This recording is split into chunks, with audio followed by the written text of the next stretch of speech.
Trouver un club de haut niveau et un club professionnel en moins de 90 jours, avoir un plan d'entraînement d'élite hyper détaillé et avoir le plan pour avoir la préparation mentale adéquate pour devenir un joueur de haut niveau, tout est disponible dans une vidéo gratuite qui est disponible en description. Dans celle-ci, on voit ensemble tous ces différents détails et ces 3 piliers pour que tu puisses dès maintenant accélérer ta carrière pour devenir un joueur de haut niveau. Salut la team NE, j'espère que vous allez bien. Aujourd'hui, on va attaquer un gros morceau. Podcast sur peut-on prédire à un joueur, une joueuse, le fait qu'elle va ou qu'il va devenir footballeur professionnel? Peut-on optimiser ses chances? Peut-on influencer la carrière d'autrui?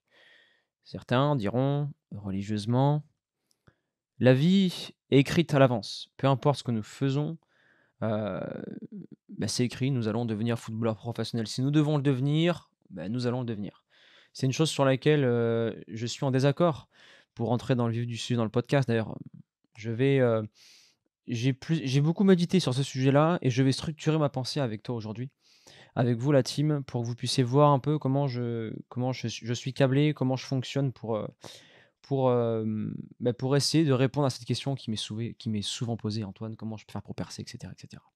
C'est un sujet très épineux. On va y aller, hein, on est là pour ça. On est là pour avoir des avis tranchés. Bref, continuons. Euh, Pourquoi? Parce que si tu branles rien, tu ne deviendras pas footballeur professionnel. Écrit ou non, si tu ne travailles pas, tu ne le deviendras pas. Il y a d'un côté une sorte de déterminisme, mais aussi, à un moment donné, il ne faut pas être fataliste. Oui, si c'est comme ça, c'est que ça devrait être comme ça. Non, parfois il faut prendre les choses en main, il faut avancer. Il y a plein de personnes qui sont nées dans des pays où leur fatalisme, déterminisme social aurait été une vie de pauvreté, à essayer de se bagarrer pour le moindre centime, etc. Ou d'autres qui sont nés dans une bonne famille, qui avaient tout l'avenir devant eux et qui ont terminé dans la rue, etc. Bien évidemment, les chances sont très élevées. C'est un des points hyper importants pour savoir si tu vas percer ou non, ou avoir des indications. C'est un point hyper important, le lieu de naissance. Mais ça ne fait pas tout, et le fatalisme est une chose que je déteste par-dessus tout. Donc, pour entrer dans le vif du sujet, peut-on prédire à une personne si oui ou non elle deviendra footballeur ou footballeuse professionnelle? Comment avoir des pistes? Comment se tracer le plan de carrière? Bref, on va voir tout ça en détail. Hem, Là, tu vois, je suis à l'autre bout du monde, à côté de l'Australie, et j'étais avec ma compagne au bord de la piscine, bon, elle est argentine, j'échangeais avec elle en espagnol, et elle me demandait: «Antoine, est-ce qu'on peut prédire si une personne va réussir dans la vie?» Ou enfin dans un domaine précis, quoi. Et je me suis dit: «C'est excellent ce que tu dis», parce que je pensais à ça depuis, plusieurs semaines pour faire un podcast sur les footballeurs. Et il y a pour commencer à donner un élément de réponse, dans cette vidéo, tu auras pas de oui, tu auras pas de non. Il y a plusieurs chemins possibles et il faut partir du point de départ, du point d'arrivée. Le point d'arrivée, c'est contrat pro, tu joues en Ligue 1, tu es footballeur professionnel, voilà, tout se passe bien, OK? D'ailleurs, pourquoi je fais ce podcast-là? Parce que c'est beaucoup plus nuancé et subtil que si tu réussis, c'est que tu es bon, et si tu ne réussis pas, c'est que tu n'avais pas le niveau. Non, il y a des nuances à apporter, et c'est l'objet de ce podcast. Donc l'objectif final, c'est de devenir footballeur professionnel, de percer, OK. On est au point final. Pour redescendre, qu'est-ce qu'il faut? Il faut jouer dans les niveaux nationaux, N3, N2, N1. Pour rejoindre dans ces niveaux-là, en jeune, pas pour tout le monde, parce que certains ont des retards de croissance, des retards de maturité, hein, ils bossent pas assez et ils s'en rendent compte, sur le tard. Il faut évoluer minimum en R1, U17, U18, U19 et idéalement en AS. Quand tu es en dessous, si on descend, faut évoluer en R1. Donc là, en R1, quand je dis de U19 NAS, c'est en centre de formation ou en équipe amateur. Les deux se valent plus ou moins. Et après, quand tu descends, il faut jouer dans les meilleures catégories possibles, la meilleure formation possible, être bien câblé et structuré, avoir le soutien, et le début, c'est, la création du rêve et le fait du pourquoi tu fais du football. Voilà, pourquoi tu fais du football. Donc c'est là où tout commence. Je vais d'ailleurs, pour te dire comment je vais, structurer ma pensée, sur tous les joueurs que j'ai accompagnés qui ont réussi à signer pro, France ou étranger, tous mes coéquipiers Clément Michelin, Alexandre Lauré, Quentin Boigard, Mathieu Cafaro, Issa Diop, et d'autres, Alban Lafont et cetera, tous les joueurs de ma génération ou des générations au-dessus, en dessous qui ont signé professionnel, étaient tous plus ou moins câblés de la même manière. Il y avait, la même structure de vie. Donc c'est pour ça que je vais me baser là-dessus et sur tout ce que je vois au quotidien et tous les joueurs que j'accompagne. Je vais te donner des retours terrain. Déjà, la première chose, tout part selon moi d'une éducation non, génétiquement. Génétiquement, déjà, il faut être câblé pour devenir footballeur professionnel. Il y a des joueurs ou des personnes qui vont avoir des sensibilités avec leurs mains, des joueurs qui physiquement et génétiquement ne sont pas câblés pour devenir footballeur professionnel. Par rapport à leur taille, un exemple, si demain tu fais un 80 et que tu veux devenir basketteur professionnel, oublie. Et si tu veux le devenir, les chances sont tellement basses que ça relève, même une personne qui joue à l'euro million a plus de chances que toi de gagner à ce jeu-là, que toi de devenir meneur, en NBA par exemple ou en pro A. Il faut déjà, être lucide et faire les bons choix de sport. Moi par exemple, j'ai essayé tennis, ping-pong, j'ai essayé une grande, tablette de sport et le foot. Pourquoi? Parce que mon père était passionné, il m'a emmené au stade depuis que je suis tout petit. Je voulais rejoindre mes potes à la cour de récréation et ensuite par rapport à cette préférence, j'ai eu l'envie de travailler et de m'améliorer et d'en faire, mon métier quand je voulais être plus grand. Voilà, je voulais devenir footballeur, enfin quand j'étais petit, je voulais devenir footballeur professionnel, OK? Tout commence de là, OK?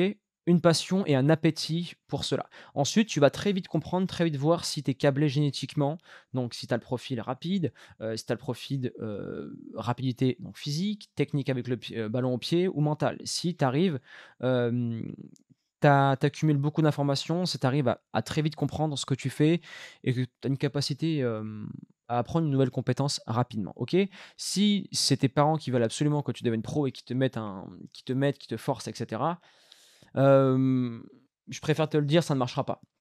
Ou si ça va marcher beaucoup moins qu'un sport pour lequel, tu aurais eu un appétit, une passion, une envie de travailler et cetera et cetera. Ensuite, dès qu'il y a la passion, dès qu'il y a l'envie de travailler, il y a, la petite enfance. C'est là où la confiance d'un individu, est mise en place. C'est là où, toute l'éducation, tous les rêves, tous les soutiens vont être présents.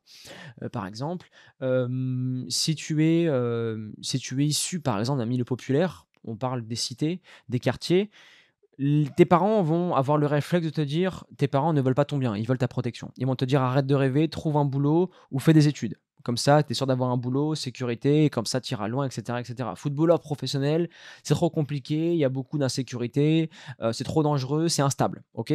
Donc c'est pour ça que comment dirais-je? C'est pour ça qu'il peut avoir, certains soucis là-dedans, un certain souci dans les milieux populaires parce qu'il y a un besoin d'argent et un père et une mère veulent absolument que l'enfant gagne bien sa vie le plus rapidement possible avec de la sécurité.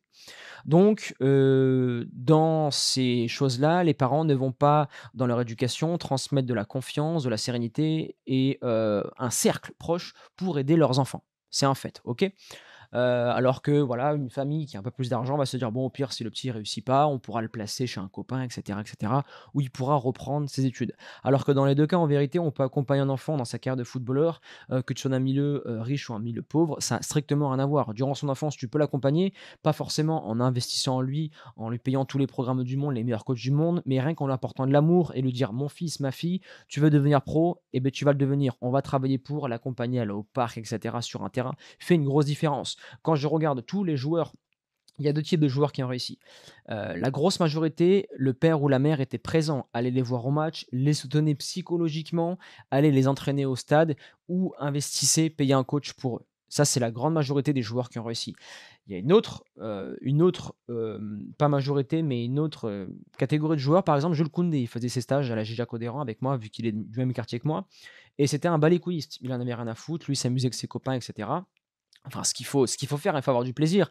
Mais si tu lui disais ce que tu veux percer, il était un peu tête en l'air, il avait pas conscience de son niveau, pas une réelle conscience de ses capacités et c'est que sur le tard, en général, les joueurs se disent: «Bon, je vais percer» et se rendent compte des choses quand on leur dit: «Si tu savais» enfin, quand on leur dit: «Tu es au courant que si tu perces, tu gagnes 100, 200, 300, voire 1 million d'euros par mois?» Là, il y a un déclic. Tu es au courant que si tu perces, bah, tu pourras, jouer devant des milliers de personnes et devenir ballon d'or. Au début, un jeune, il veut percer parce que c'est beau et cetera, mais après tout ce qui fait tenir un joueur, c'est l'argent. Je coach des pros de la Ligue 1 à la N3, qui ont pourquoi un mec continue au-delà de 25 ans? Pas pour le plaisir, hein, il continue juste parce qu'il a fait tellement de chemin qu'il veut du blé. Voilà, c'est la conclusion. Donc je t'avais dit un peu que le podcast allait partir dans tous les sens, mais je pense que c'est ça qui le rendra authentique et qui pourra te permettre d'avoir les idées claires sur, comment fonctionne un chemin. Bref, donc voilà, il commence, donc oui, ça va optimiser ses chances s'il y a les parents, s'il y a le soutien parce que si un parent répète constamment, on est le résultat de notre entourage. Si au quotidien on te dit: tu vas pas réussir», inconsciemment, ça va jouer. Bref, mê sauf si tu es câblé d'une façon différente et que tu es vraiment fort mentalement, mais bon, ça c'est une minorité, on va dire.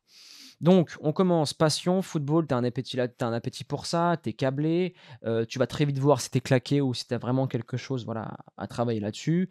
Si tu es claqué, change de sport parce que si tu n'es pas bon dans le sport, tu es bon dans autre chose, donc change de sport, gagne du temps. Cette vidéo aussi, elle est là pour, te faire gagner du temps. Si tu pas bon, passe à autre chose. Ne force pas, on ne peut pas transformer un âne en cheval de course. Au mieux, tu vas jouer un R1 ou un N3, mais tu vas pas aller plus loin. Alors que, si ça se trouve dans le tennis, basket ou autre, tu aurais été un meilleur joueur ou joueuse et tu aurais pu aller plus loin. OK? Donc choisis bien ton milieu par rapport à tes qualités. C'est, la base. Même si les qualités, on peut les travailler, mais voilà, chacun a ses plafonds et ses limites. Donc je commence du début, OK. Maintenant que tu as l'entourage qui est avec toi, que tu as un appétit pour le foot, il faut commencer à faire le plan de carrière. Là, c'est les parents qui vont commencer à le faire. Mais par rapport à ça, il y a des éléments qui vont rentrer en compte.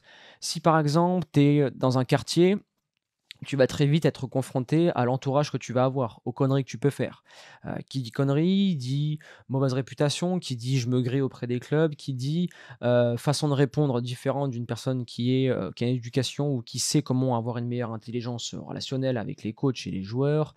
Par contre, l'avantage du quartier, c'est que tu vas jouer tous les jours au foot, au City, c'est que tu vas apprendre ce que c'est te faire chambrer, tu vas apprendre le côté, compétition, tu vas pouvoir progresser tous les jours au quartier, même s'il y a pas forcément que des cracks.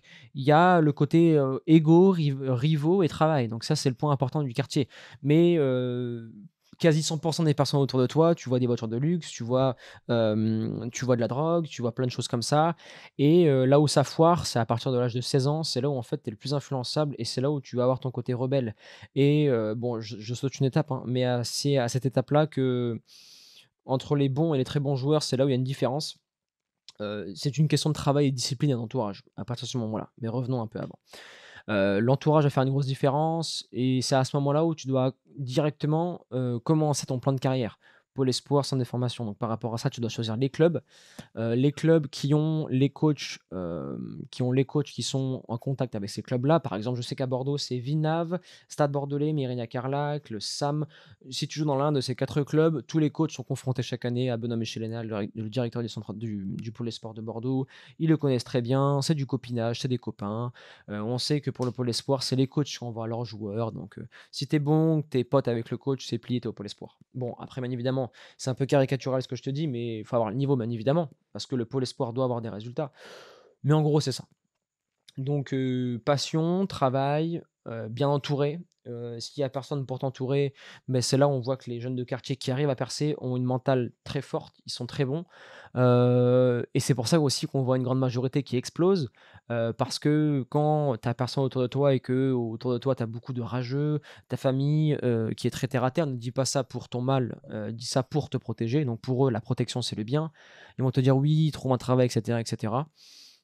C'est pour ça que certains, quand ils réussissent, ils ont beaucoup souffert au fond d'eux de frustration et c'est pour ça qu'ils derrière, ils vont, recracher à des coachs qui ont pas cru en eux ou à leur famille et cetera. Bon, donc c'est pour ça aussi que beaucoup de joueurs, pètent les plombs et explosent en plein vol, OK? Aussi, quand tu viens d'une cité, n'oublie pas d'où tu viens, mais quitte-la le plus rapidement possible. Là, dernièrement, on voit des mecs de quartier, le mec là qui fait chez Marez, lui, c'est un racoleur. Faut savoir que dans ta vie, mis à part ta famille et un ou 2 amis, tu ne dois rien à personne, OK? Qu'on soit clair. Dès que tu perces, tu ne les oublies pas, mais tu t'éloignes d'eux, OK? Ces personnes-là t'apporteront que des problèmes, très important. Plus vite tu sortiras du quartier, plus vite tu réduiras tes problèmes, OK? Même si ça peut être une force et cetera, dans l'apprentissage du football, dans le city, dans la confrontation. OK, on retient du bon là-dessus, mais le reste, trop de problèmes, OK? On sort de là. Si tu dans une famille, qui habitent dans un pavillon ou autre, bah, tu pourras jouer au feu dans ton jardin, tes parents seront derrière toi ou je l'espère et là aussi tu auras un bel avantage. Toutes les personnes par exemple, par lesquelles je suis passé, où les parents ne venaient jamais voir leurs enfants, où on devait absolument les prendre chez eux, faire les navettes et cetera. Dans la grande majorité des cas, ces jours-là, au bout d'un moment, ils sont partis en couille. À l'âge de 16-20 ans, ils sont partis en couille, parce qu'ils ont pas eu l'éducation ou non, pas l'éducation, ils ont pas eu le cadre qu'ils demandaient qu'il fallait. Il faut cadrer un gosse, c'est très spécifique pour qu'il puisse percer. C'est pour ça que quand les parents ne sont pas présents, c'est très, très compliqué. Il faut qu'il y ait une figure d'autorité qui puisse recalibrer le gamin pour, à un moment donné, l'orienter dans la bonne direction. Tu es jeune, tu ne sais pas tout de la vie, tu as encore beaucoup de choses à apprendre, tu fais beaucoup d'erreurs. Moi, j'ai été viré, par exemple, du pôle espoir, j'ai fait le con, parce que j'avais pas certaines notions, j'ai pas eu le cadre qu'il fallait à un certain moment. Ça a été une erreur, après je me suis rattrapé. Mais c'est plein de choses comme ça, à prendre en compte. Ensuite, dès que tu comprends la structure, faut aussi comprendre, là on est sur Spinoza, c'est le déterminisme, c'est que le milieu dans lequel tu vas évoluer va influencer tout le reste de ta vie. Du moment où tu es conscient de ça, le déterminisme de Spinoza, oui et non, hein, parce que le déterminisme, on se rapproche du fatalisme. Si je grandis dans un quartier riche, je suis influencé, je vais avoir tel sujet de discussion, tel ami, donc j'aurai plus de chances de. Et pareil pour, un quartier. Il y a un très bon film notamment avec le rappeur, Kerry James. J'ai beaucoup aimé son film. Il y avait 2 personnes dans un quartier et lui, Kerry James d'ailleurs mettez-moi le titre du film en description, il était sur Netflix il y a quelques années. Kerry James, lui, voilà, il a son frère qui est devenu avocat ou médecin et lui qui est baron, je crois, de drogue et à la fin, il a changé d'avis parce que pour lui, tu es encarté, tu es parqué là-dedans et t'as pas le choix, tu peux pas t'en sortir, et cetera, alors que l'autre lui a prouvé que. C'est pour ça que le déterminisme social demande beaucoup plus d'efforts et de douleur, mais c'est possible. Continuons, tu as l'éducation et après à partir de ce moment-là, il y a un autre facteur qui va rentrer en compte, c'est tout ce qui va être croissance et timing. Malheureusement, en majorité, les personnes qui sont nées en fin d'année vont avoir des retards de croissance. Ça joue beaucoup jusqu'à l'âge de 15-16 ans et tu peux rater le train du pôle espoir et tu peux rater le train du centre des formations. Donc à ce moment-là, il y a 2 chemins. Moi, j'avais la chance d'être en avance, au niveau de la croissance, donc j'ai fait pôle espoir, centre des formations.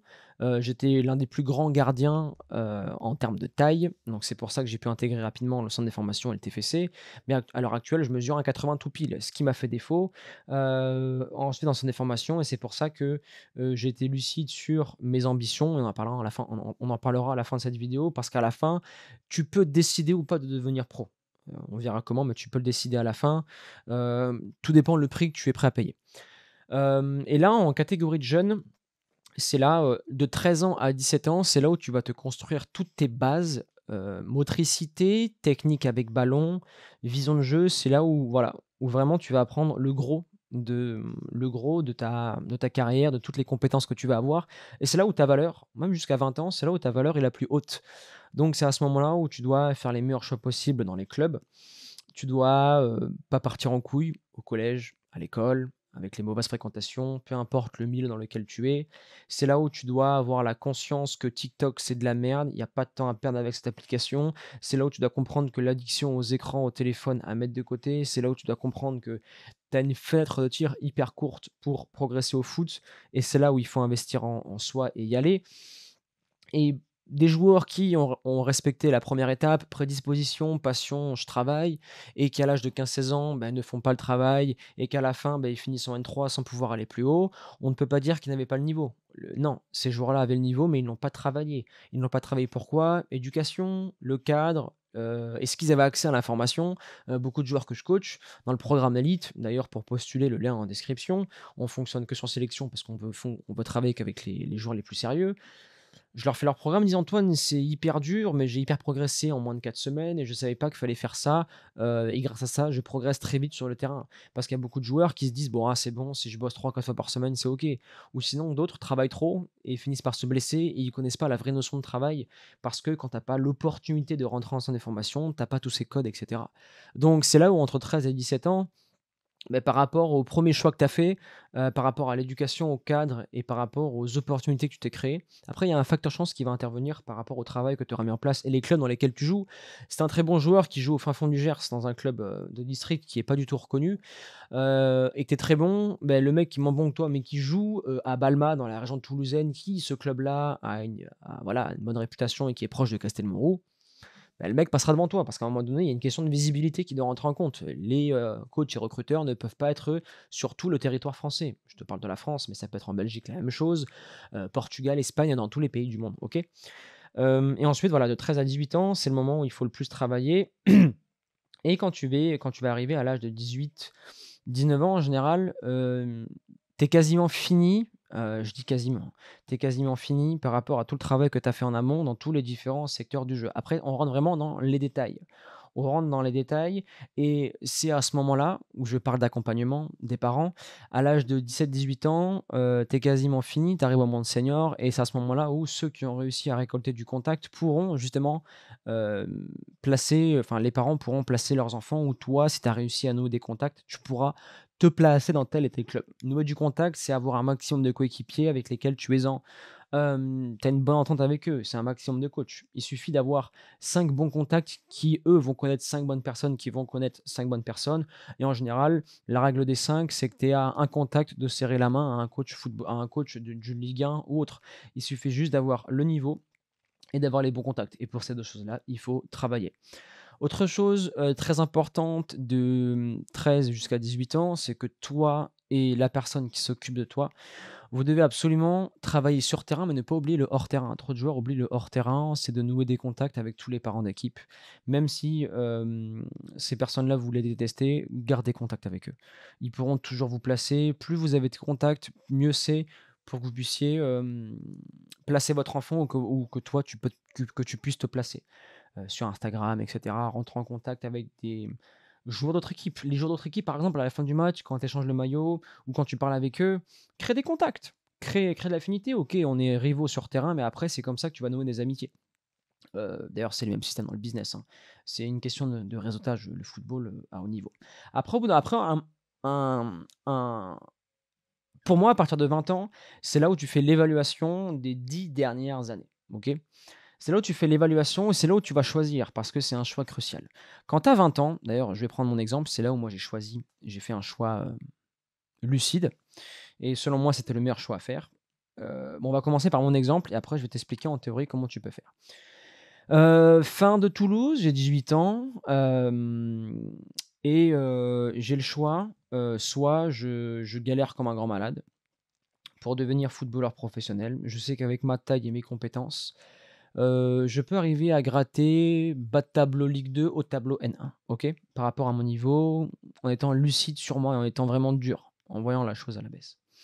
Hem je me dis: «Bon, OK, est-ce que c'est le projet de base?»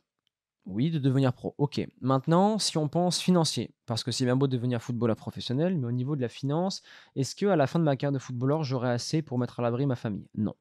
Est-ce que je suis sûr de devenir footballeur professionnel à un tel niveau de Ligue 2 pour avoir des revenus? Non. Est-ce que, au niveau de l'instabilité émotionnelle que j'ai vécue au sein des formations, est-ce que je veux la revivre en mettant ma carrière dans les mains de coachs qui vont observer? Non. Par rapport à toutes ces questions, je n'ai pas voulu continuer. Voilà. Je n'ai pas voulu continuer, et j'ai voulu prendre ma vie en main. J'ai voulu créer mon business, bien gagner ma vie, avoir une vision long terme, c'est important la vision long terme et j'ai fait ce choix-là. Voilà. Le Antoine d'il y a 7 ans aurait pu faire le choix inverse et aujourd'hui, j'aurais peut-être pu jouer en Ligue 2, mais ça m'aurait pas fait bander, tu vois? Parce que je voyais grand, je voulais jouer en équipe de France, j'avais des objectifs très élevés et jouer en Ligue 2, c'est cool, mais par rapport au prix que j'aurais payé pour atteindre cet objectif, en mettant en péril la vie de ma femme, mes enfants et cetera, de manière financière, en déplacement et cetera et sans étant vraiment sûr à la fin d'y arriver. Bon, tu me diras niveau business, créer une entreprise, c'est quasiment aussi dur de devenir pro. Mais la seule différence, c'est que tout dépendait de moi. C'était mon boulot et c'était moi. Alors que le football, de 1, c'est un sport collectif et deuxièmement, tu es jugé par un regard extérieur. Et en plus, quand tu es gardien, le poste de gardien, c'est un poste de réaction.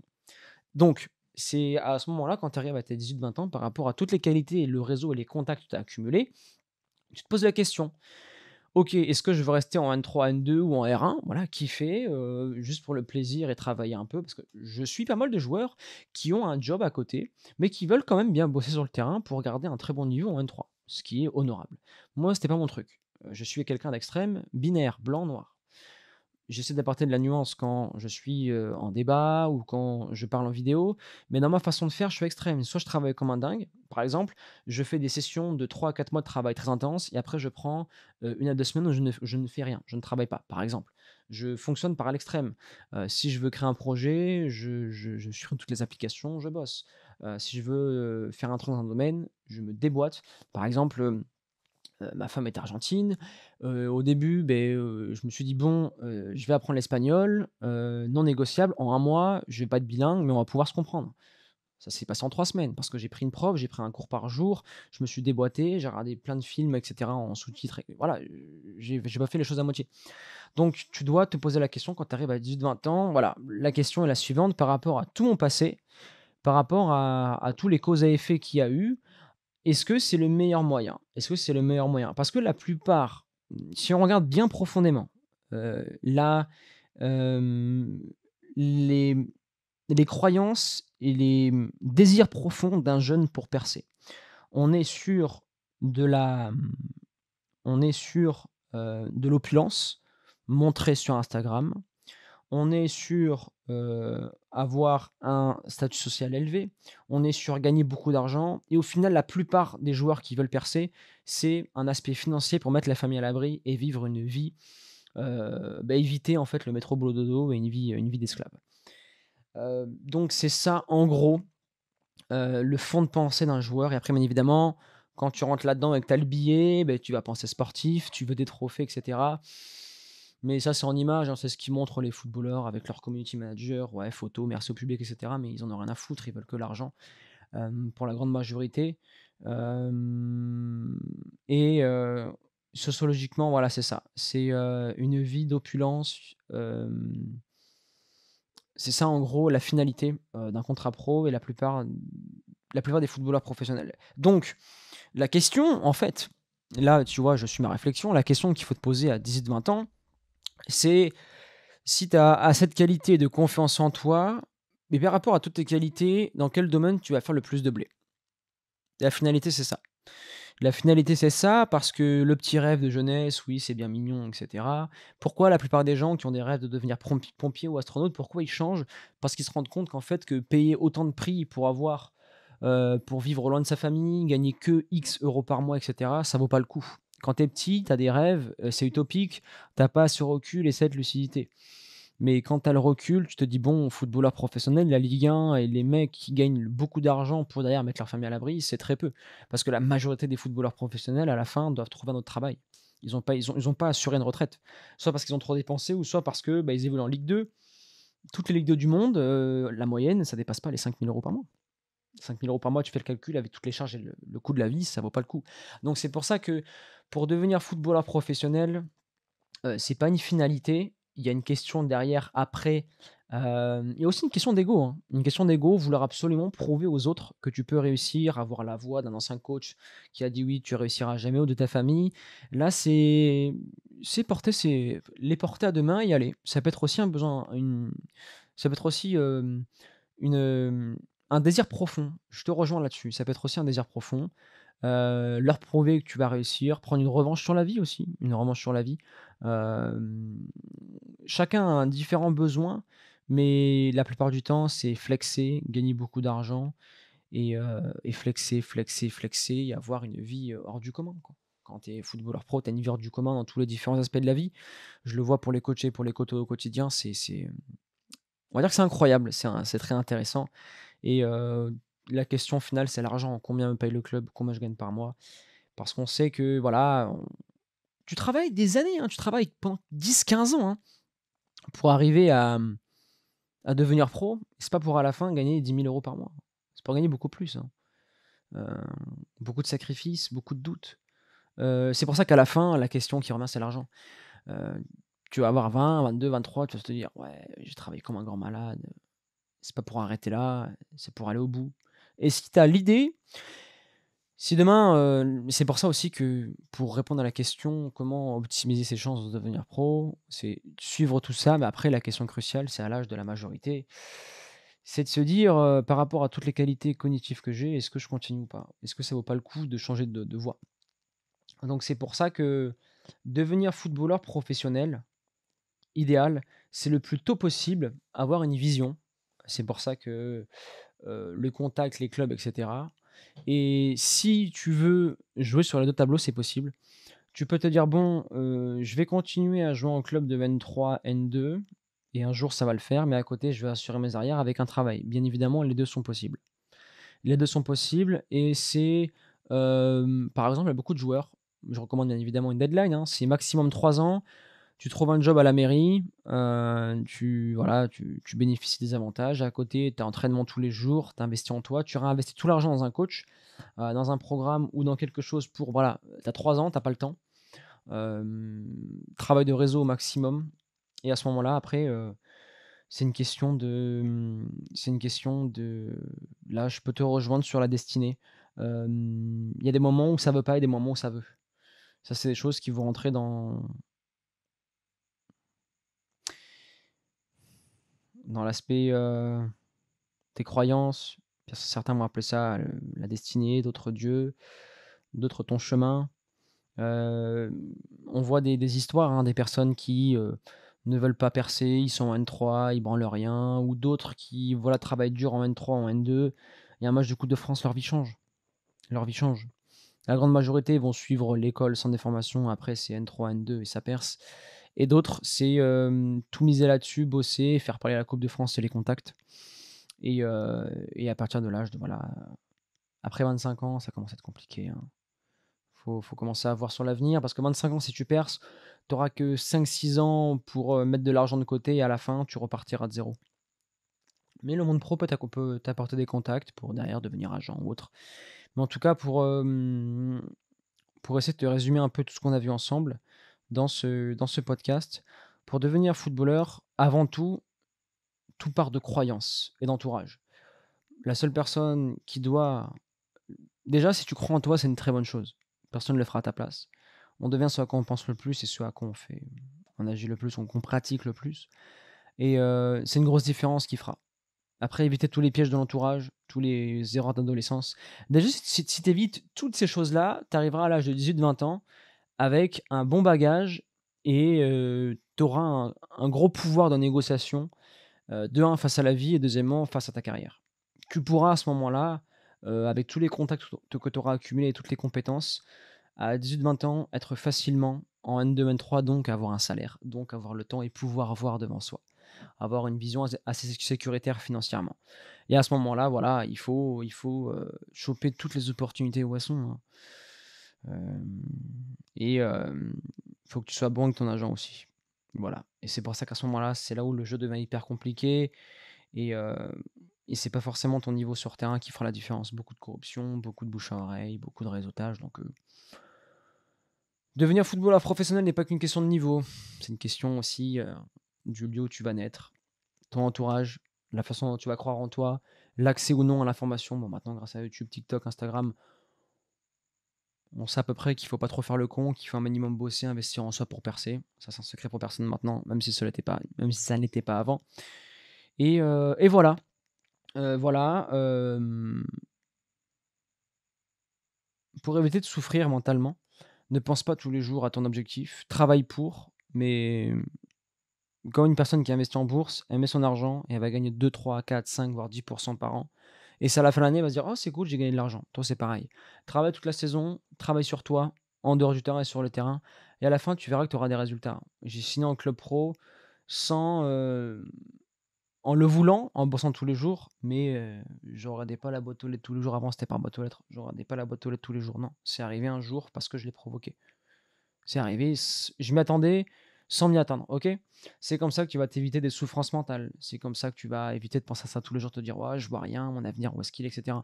Travail et un plan B de côté avec, de quoi faire rentrer du fric et ensuite, le football, c'est la cerise sur le gâteau. Ne mise pas tout ton avenir dessus. Ne fais pas un all-in là-dessus.